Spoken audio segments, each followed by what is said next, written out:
Hello, I'm Maria Titizian. And I'm Rubina Margosian, and this is the Week in Review. Every week, we bring you the stories shaping Armenia and the region. From politics and policy to social issues and conflict, we break down the news and what it means for you. This week in the news, an international arbitration court orders Armenia to halt efforts to seize control of electric networks Armenia. Azerbaijani President Ilham Aliyev accuses Armenia of stalling key infrastructure projects, warns of deepening political isolation. And Prime Minister Pashinyan unveils plans to remove the Catholicos, calling it a spiritual mission to renew the church and society. These stories and more in our weekly roundup of the news. This week, lawyers representing Russian-Armenian businessman Samvel Karapetyan announced that he and his family have won an urgent arbitration case initiated against the Armenian government at the Stockholm Chamber of Commerce Arbitration Institute, based on a 1995 investment agreement signed between Armenia and Cyprus. The arbitration obligated Armenia to refrain from applying the provisions established by newly adopted laws and suspend further steps of seizure of the ENA. While the ruling remains confidential, it found that the government's actions raise serious doubts about its compliance with the treaty. Karapetyan's nephew, Nare Karapetyan, said that according to the ruling, the state must not seize or sell ENA assets, change composition of governing bodies, revoke its operating licenses, and limit its business operations. The Armenian government responded by emphasizing that the scope of the arbitration differs from the objectives behind the decision to appoint a temporary administrator for ENA. In its statement, the government said it respects the provisional measures, but stressed that all parties must also adhere to Armenian law and international agreements governing the recognition and enforcement of arbitral decisions. The emergency arbitration decision, while binding, is a temporary measure to prevent irreversible consequences before full arbitration proceedings begin. The decision will cease to be binding if full arbitration proceedings do not start within 30 days or the case is not transferred to the main arbitration court within 90 days or the main court makes a different final ruling. Armenia's Justice Minister Serpi Galyan stated that domestic legislation and international conventions provide grounds for not implementing the arbitration court's decision if it contradicts public order. She did not say whether it contradicts public order or not, but stressed that appointing a temporary administrator had different objectives than described in Karapetyan's team's claims. Meanwhile, over the weekend, Armenia's Public Services Regulatory Commission appointed Romanos Bedrosyan as temporary manager of the electric network Armenia. Bedrosyan is a member of the board of the ruling Civil Contract Party and has served in various senior positions. For nearly 4 years, he headed the State Oversight Service, responsible for carrying oversight on behalf of the Prime Minister. Previously, he was Environment Minister and Governor of Godaik region. Acting Executive Director of ENA, David Khazinian, was dismissed this week. At the same time, Bedrosyan announced that no mass layoffs are currently planned within the company. And in fact, there have been some new appointments within ENA. And regarding the ruling, the Public Services Regulatory Commission said that its chair, or that the body itself, is not authorized to assess the issue of applicability of the provisional measures of that arbitration ruling.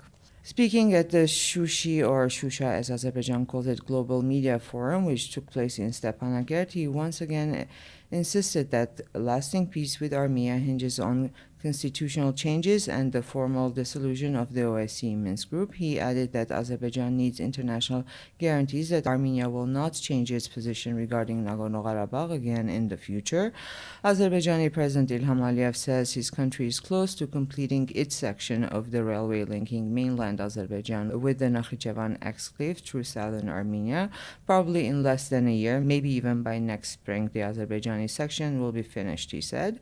Aliyev criticized Yerevan for making no progress on its side, claiming that Armenia has done nothing in the past 5 years and that the issue has been deliberately removed from the agenda. As a result, he warned Armenia's chances of becoming a transit country are close to zero, he said, and if it continues to block the process, it risks not only transport isolation but political isolation as well. These were Aliyev's words. And responding to reports that a foreign company might operate the Armenian segment, Aliyev emphasized that in Azerbaijan there will be no operator, no lease, no rent. We do everything ourselves, he said. He reiterated Baku's demand for unimpeded and safe access from Azerbaijan to Azerbaijan without Armenian or foreign border oversight. Aliyev said his talks with Armenia's prime minister in Abu Dhabi touched on the deep lack of trust between the two sides. He added that they are close to sealing the coffin on separatism and moving towards a return to normal life. Aliyev also addressed Azerbaijani-American relations under the second Trump presidency, expressing hope that Trump's return to the White House would usher in a new era in bilateral ties. "We are back to normal relations," Aliyev declared, contrasting the current atmosphere with what he described as a breakdown under the Biden administration. Trump later shared Aliyev's remarks on Truth Social, which Aliyev then reposted on X or Twitter, thanking Trump for his comments on the U.S.-Azerbaijan partnership and his commitment to a peace agenda both globally and regionally. Meanwhile, over the weekend, Trump claimed that the U.S. had performed a miracle, in quotes, in Armenia-Azerbaijan relations and said a peace agreement was quite close, if not already accomplished, citing it as one of his administration's foreign policy achievements. But of course, there's no sign on the horizon of a peace treaty. Well, Pashinyan spokesperson Nazali Baghdasaryan pushed back on Aliyev's remarks, reiterating Yerevan has never agreed to and will not agree to Aliyev's demands. She emphasized that Armenia expects transport routes to be unblocked both through Azerbaijani territory, through Nakhichevan linking Syunik with the rest of Armenia, and third countries, and vice versa, with reciprocity and full respect for territorial integrity, sovereignty, and jurisdiction. Baghdasaryan added that Aliyev's claim that Azerbaijani citizens should bypass Armenian border checkpoints contradicts prior discussions and amounts to a territorial claim. All goods and individuals entering or transiting Armenia must undergo standard customs and border control. Authorities must verify identities, approve or deny entry, and track cargo to prevent smuggling and illegal trade. If a truck carrying hazardous materials crashes, for example, Armenia bears full responsibility. She emphasized that border engagement is non-negotiable. Through modern technologies like biometric passports, digital declarations, and cargo scanning can streamline the process without physical contact and are global standards. And this physical contact issue that has been talked about so much, are we so disgusting that Azerbaijan kind of insists that we don't want to see Armenian faces? Yeah, because he said that. Right. Are they also going to wear blinds going through Armenia? And this is really kind of jumps out for me as we don't want to. It's just another level of hatred. Sure, of course. And he's playing to his domestic audience, obviously, and everybody else is ignoring those kinds of approaches, if you will. Yes, and as for infrastructure investment, each country decides its own investment model, but nothing can violate Armenia's sovereignty. Regarding railway construction, Baghdasaryan clarified that Azerbaijan's construction also serves domestic purposes. Armenia will build its 42-kilometer Syunik segment only if an agreement is reached with Azerbaijan. Without it, the line cannot be used, even for domestic freight. Preparatory work has already begun, and construction will begin once agreements are finalized, she said.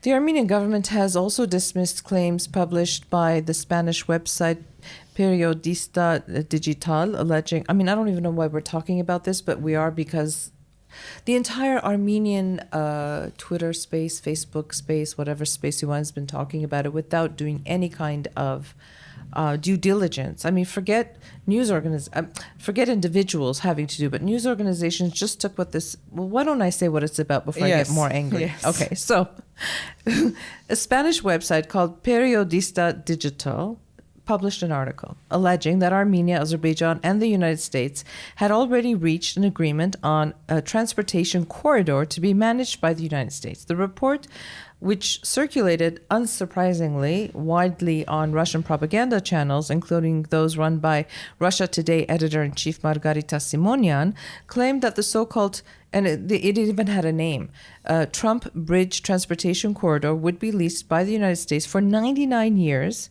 secured by a private American military company. I don't know what that even means, like a company that produces weapons or private. What's a military company? And that Azerbaijan and Turkey would be the primary beneficiaries, of course. In a statement, the government called the publication our government, Armenia's government, called the publication yet another manifestation of hybrid warfare and manipulative propaganda, pointing out that the site in question has a history of publishing unsubstantiated material and using fake personas. The article, it said, has no connection to reality, and we did a little bit of research, and Periodista Digital is considered a sensationalist or tabloid-style news site rather than a source of serious, credible, high-quality journalism. Well, according to this Spanish tabloid, the alleged agreement would give the American managing company 40% of the corridor's revenues, while Armenia would receive only 30%. I mean, even the details are interesting, right? The report further claimed that a U.S. private military company with 1,000 personnel would be deployed on Armenian soil to secure the route, with authorization to use force to preserve the corridor's integrity. But it's not a corridor, it's a bridge according to them now. I don't know. Anyway, the narrative implied that Armenia would effectively cede part of its territory for nearly a century, eliminating the buffer zone between the U.S. and Iran and potentially triggering a wider regional conflict. Another thing that they said, that apparently French Armenians who were able to get into government sources had told them that this is the deal. I mean, I really want to know who takes these things seriously. Clearly, we do. Well, I don't know if this has a long life, but they're definitely putting in the seeds for future similar cases. Of course, and we have to expect this as we get closer and closer to elections, as any potential kind of, deal for the Sunni route starts to materialize. We're going to see a lot of this. Plain all the disinformation from all sides is going to be amplified these days. That's going to be our life for a whole year. Future. Yes. Well, the Armenian Prime Minister Nikol Pashinyan is in Russia, where he participated in an international conference on environmental protection. On the sidelines, he met with his Russian counterpart, Sergei Mishustin, to discuss the current state of Armenia-Russia relations, including cooperation within the Eurasian Economic Union. Following the meeting, Russian Deputy Prime Minister Alexei Uverchuk told local media that the meeting focused on strengthening bilateral trade and economic ties. He also expressed Moscow's concern over Armenia's decision to import food products certified according to EU, US, and other international standards, which Russia claims do not align with EAU certification requirements. Well, meanwhile, Russia's Foreign Ministry spokesperson Maria Zakharova commented on recent developments between Armenia and Azerbaijan, as she is wont to do. She affirmed Russia's interest in a stable, secure, and prosperous South Caucasus, saying that reconciliation between Baku and Yerevan is key. Zakharova noted that Russia had played a major role in advancing Armenian Azerbaijani peace, with a significant phase of normalization launched in 2020 through the direct involvement of Vladimir Putin. She acknowledged that Armenia and Azerbaijan have chosen direct bilateral dialogue, a decision Russia respects, adding that Moscow remains ready to assist. She dismissed Washington's claim of having a unique solution for opening regional communications, saying it merely repackages proposals developed within the trilateral working group co-chaired by the deputy prime ministers of Russia, Armenia, and Azerbaijan, which have not met since, I think, late 2022, if my memory serves me correct. That group, she said, was close to a deal, but progress stalled due to Western interference and the position of the Armenian authorities. It's always, Yerevan's fault, and of course, Washington and Brussels. Zakharova also stressed that the region's transport infrastructure operates in line with CIS norms, and for Armenia, who is part of the EAEU's shared customs space, both of which she claimed are now targets of subversive efforts by the, quote, collective West. And over the weekend, Prime Minister Pashinyan announced plans to hold a rally in Echmiadzin and unveil a sweeping program to liberate the Catholicos from the reign of Garagin II. He framed the effort as a spiritual, non-political mission. It's about renewing the church and, through it, our state and society, and establishing a moral standard for life within our state, he said. Pashinyan claimed that empires have historically encouraged deviations from spiritual norms to control the Armenian Apostolic Church and stifle Armenian civic and spiritual awakening. Under his plan, once Garagin II is removed, a married, morally upright priest would serve as temporary leader of the church. I just wish they would stop using the word moral and morally, or upright. Morality. Yes, either Sorry, one is I'm fine. having a hard time reading this with a Straight straight face and not commenting. But this person would not be eligible to run for the seat of the Catholicos. Elections for a new Catholicos would follow only after the adoption of a revised canon law for the Armenian Apostolic Church, which should draw on medieval Armenian ecclesiastical codes, rewritten in modern Armenian as a concise and accessible document. The current rules, compiled over 17 centuries ago, remain largely inaccessible even to many clergy, he said. Only after this new legal framework is in place would elections be held with candidates subject to verified moral screening. So much to say, but we shall refrain we shall we'll move on. Well, in tragic news, a conscript, we haven't heard this for at least a few weeks, serving in the border guard troops of Armenia's National Security Service, was found dead in the Syunik region. The investigative committee has launched a criminal case on charges of negligence and driving the serviceman to suicide. No further details are available at this time. a Russian citizen was found dead in Gyumri this week. According to preliminary reports, he was a serviceman stationed at the 102nd Russian military base in the city. Police discovered deep cuts on his arms. Personnel from the Russian base also arrived at the scene. If it is confirmed that the deceased was indeed a Russian serviceman, the investigation may be taken over by Russian military investigators. This week, the International Republican Institute released its latest public opinion survey from Armenia, and it was conducted in mid-June. And unsurprisingly, security and peace continue to be the main issues on the minds of Armenians. Like in recent polls, national security and border issues topped the list of problems. Armenians are divided on the prospective peace treaty with Azerbaijan, 47% supporting it. Supporting the signing of it, and 41% opposing it. Meanwhile, half of the respondents said the country is headed in the wrong direction, while 36% see it going in the right direction. The least optimistic groups, and this is very interesting, are 18 to 35-year-olds and Yerevan residents. Pashinyan remains the most trusted politician, with 12% naming him when asked which politician they trust most, and this is a dip pretty severe from previous polls. The survey contains no questions explicitly asking whether respondents approve or disapprove of the government or Pashinyan. In a series of questions, respondents are asked whether they approve of the work of various institutions. So, the Prime Minister's office, which comes closest to being equated with Pashinyan, received approval from 38% and disapproval from 58%. This matches the lowest approval on record previously recorded in May 2021 and March 2023. Government ministries received similar ratings with 38% approval, 53% disapproval. Parliament remains the most disliked institution. I don't think we're surprised by that, Rubina, with 72% disapproval. Somebody said to me the other day, they should stop streaming Parliament sessions. They should. At this point, no, never. No, we would always like to have access, but it's very difficult to watch most of the time. The armed forces are the most trusted institution, 72% approval. Pashinyan's civil contract remains by far the most supported party. But again, this doesn't say much. 17% of respondents said they would vote for the ruling party. The opposition Armenia Alliance, led by former President Robert Kocharyan, is second at 6%. This represents a slight decline for the ruling party from 20% in previous polls.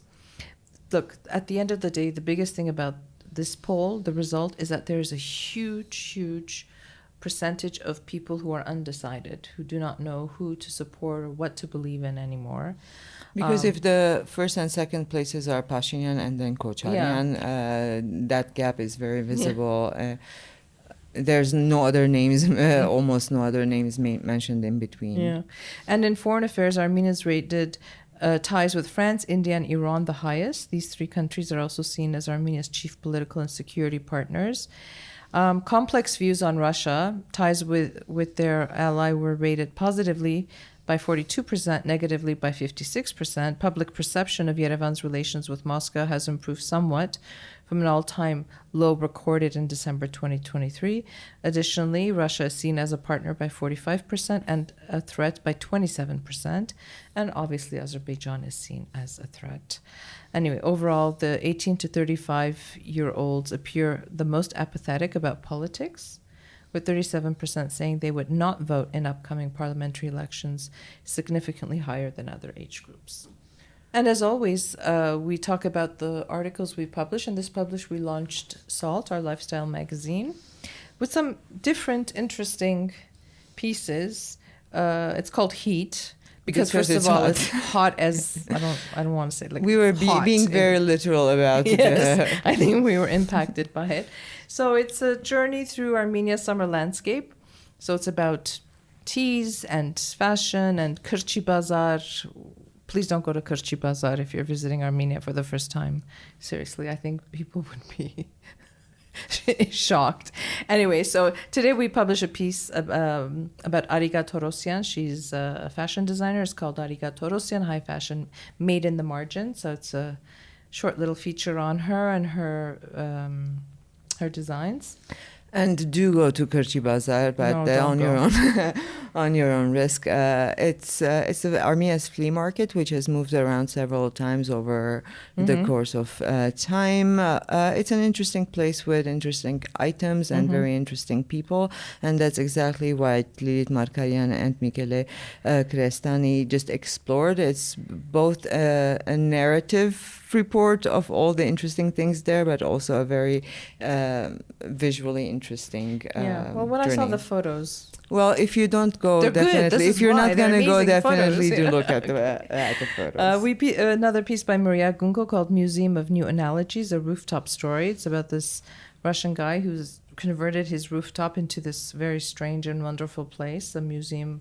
And you can go there and do. I think just strange, not necessarily wonderful. Okay. It was never the intention to be wonderful. From what I understood from Kungo's writing, it's more meant to be this whole alternative place with not so wonderful items.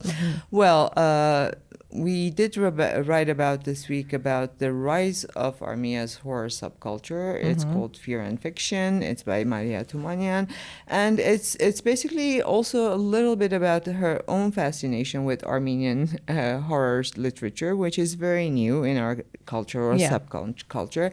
But we are witnessing the rise of a YouTuber turned author, Ruben Yesayan, as a horror writer. And the videos we were watching, Maria, of him. I know, very strange. Yeah. But I mean, almost like a cult leader sometimes, but you see the youth are there too because they've read their books. But do I understand something that the author says in this piece that, when the person murdered in this horror fiction piece is from your university and his name is an Armenian name and is from your town. It's closer to home. You get scared differently. Yeah. And I think that's the high a lot of fans of the genre are seeking. And a piece by Argayane Ghazarian is called One Man's Mission to Heal Through Nature. It's about this interesting character who has a tea house where he blends teas and he forages in the forest, and it's a lovely story. It's in Gapan in the southern Armenian town in Syunik region. So those are the stories. We have more coming up and a lot of interesting non-lifestyle-y pieces coming up next week. So back to our regular programming of, the summer heat. The summer heat concluded this week. Well, that's the kind of week we've had here in Armenia. Thank you for listening. Have a safe and peaceful weekend, and we will be back again next week.